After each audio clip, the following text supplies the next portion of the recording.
Nelson Mandela, a name we all know for his fight for fairness, started as a young boy in a small village. Born in 1918 in the Eastern Cape of South Africa, he didn't have a lot growing up.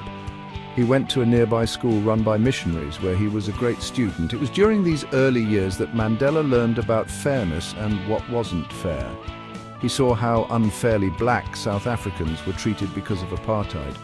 Mandela then went to the University of Fort Hare to study law. It was the only place black South Africans could go for higher education back then.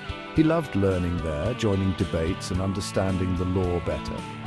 Sadly, he had to leave university early because he protested against unfair rules, but Mandela didn't give up. He kept studying law by mail and finally became a lawyer. These early experiences fighting for what's right made him want to fight against racial segregation and discrimination for the rest of his life.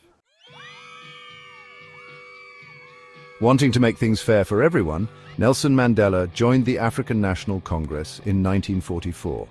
The ANC was fighting against apartheid, and it became Mandela's way to challenge unfair laws. Mandela was a great speaker and quickly became an important leader.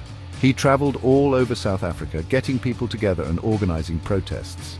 The government tried to stop him and the ANC with violence.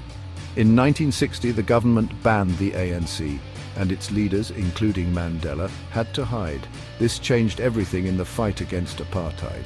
Mandela believed they needed to do more than peaceful protests. He helped start Umkhonto we Sizwe, a group that would fight back against the government. They attacked government buildings, but tried not to hurt anyone. In 1964, Nelson Mandela and some of his friends were arrested. They were wrongly accused of bad things and sent to prison for life. Mandela spent the next 27 years on Robben Island and later in Pollsmoor prison.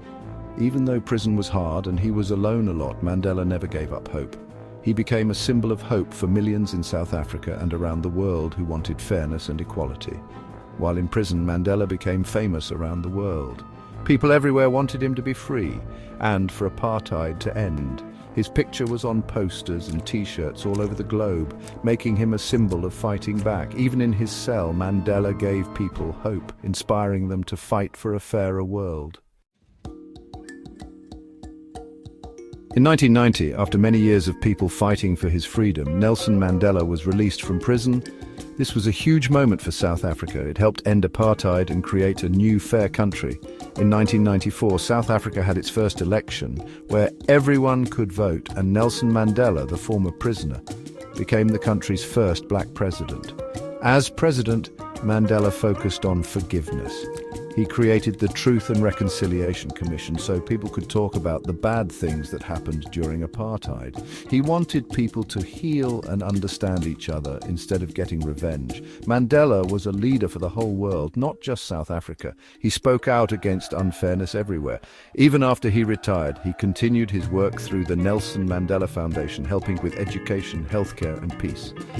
Nelson Mandela's life shows us the power of never giving up, forgiving others, and always fighting for what's right. He showed the world that even when things are very difficult, hope can stay strong and one person can truly change the world.